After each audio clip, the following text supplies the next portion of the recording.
Por favor, observen este gesto. Esas manitos haciendo la paloma invertida, como si pidieran perdón y a la misma vez un trocito de pan. Observen esas muñecas pertrechadas con los aperos de un gran profesional. Porque no llevarán un Rolex modelo Montero, pero llevan un collar de perlas perfectas sobre ese cuello mao que sustenta el rictus de la inteligencia.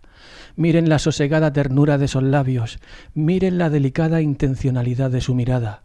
Miren, por el amor de Dios, qué belleza cuca e innata, tesorera de una sabiduría pizpireta y sin parangón, capaz de darnos consejos tan inestimables como que para evitar el contagio de nuestros hijos podemos llevarlos a la escuela en bicicleta. Gracias, Dios mío de mi vida, por haberme permitido vivir en esta época y contemplar que por el camino que lleva a Belén baja hasta el valle que la inmundicia cubrió un ministerio insulso, ropopompón.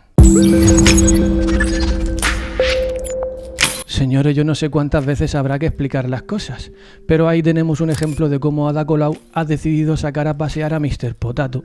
Y no se crean que la responsabilizo plenamente, porque habida cuenta de cómo va por ahí el Doctor Muerte, todavía incluso podría pensar que la noche le confunde. Observen esa pose de Elvis en decadencia, como quien ya va por la vida en caída libre, dándole todo igual y arriesgándose al contagio masivo.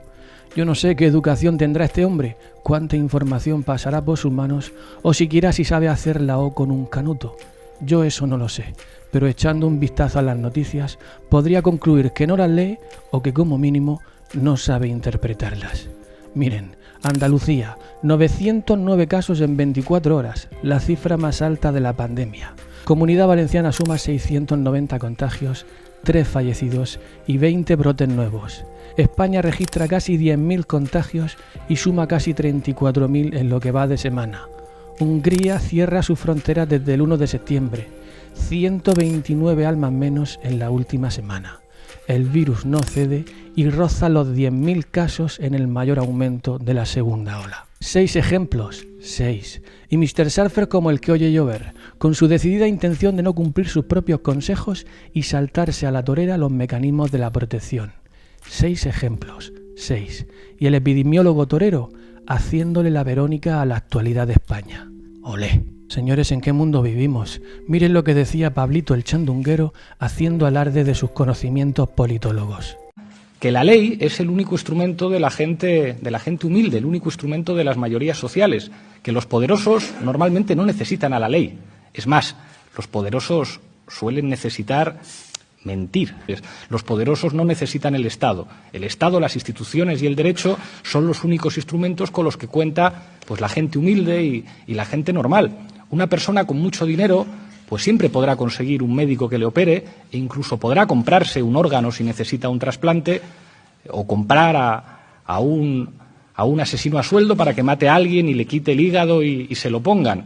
Una persona normal, con una nómina y un salario, lo que necesita es un sistema de salud pública regulado para que si se pone enfermo y necesita un trasplante, pues le trasplanten un hígado, un riñón o un corazón.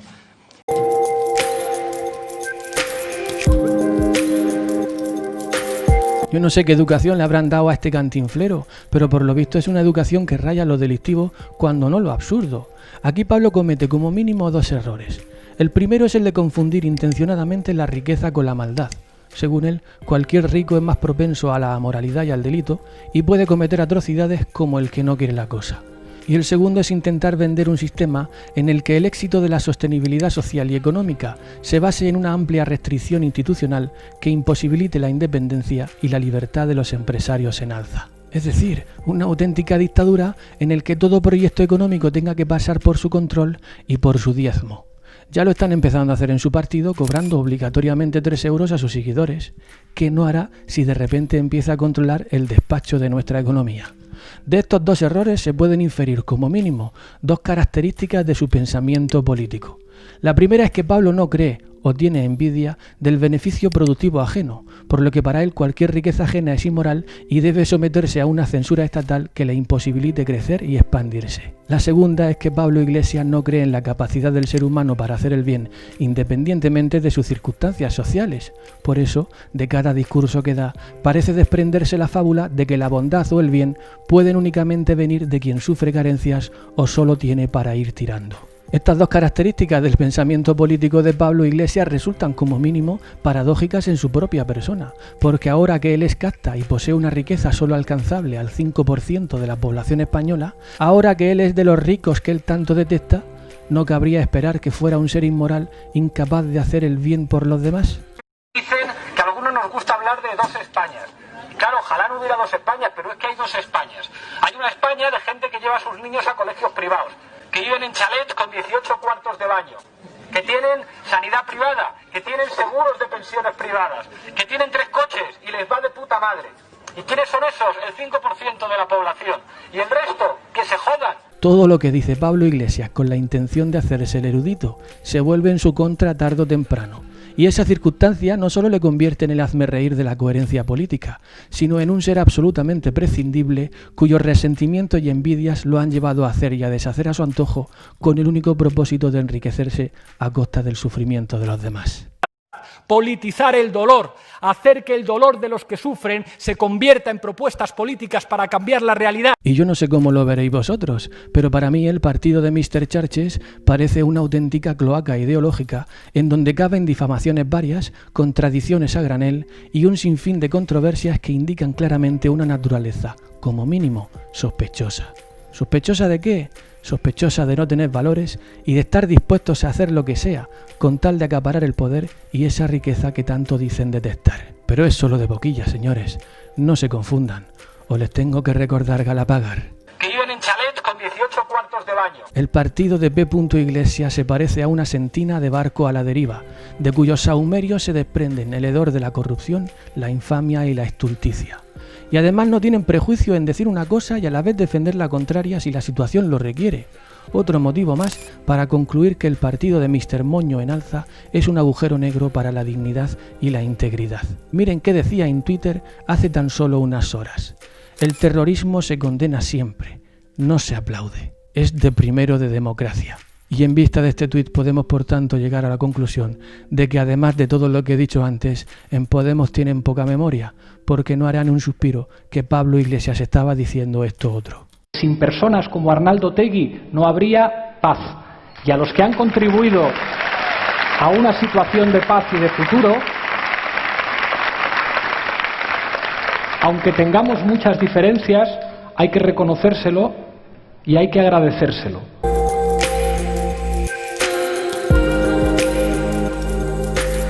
Con este tuit los de Podemos pretendían hacer dos cosas pueriles. La primera es intentar lanzar una especie de ataque infantil a Vox para, según ellos, darle lecciones de democracia.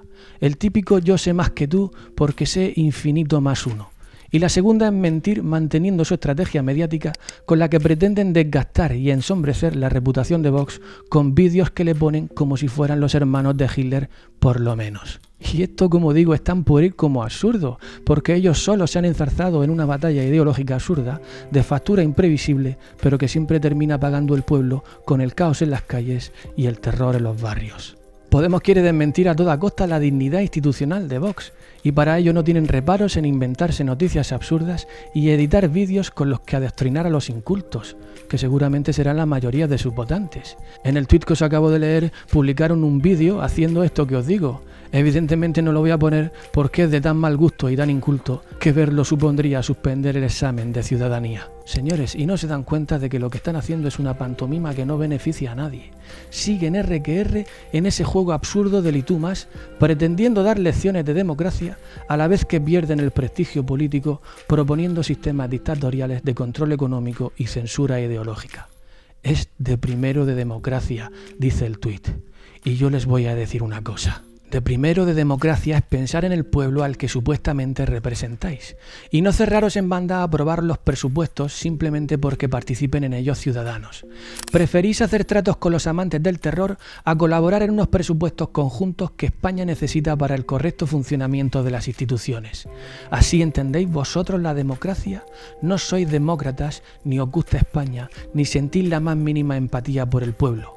Sois tan solo unos sátrapas carroñeros que tan solo pretenden conservar el poder alcanzado y embarazar vuestras cuentas bancarias, caiga quien caiga. Así Así sois, y si estáis donde estáis, que os quede bien claro, no es porque tengáis legitimidad democrática o porque hayáis hecho bien el trabajo.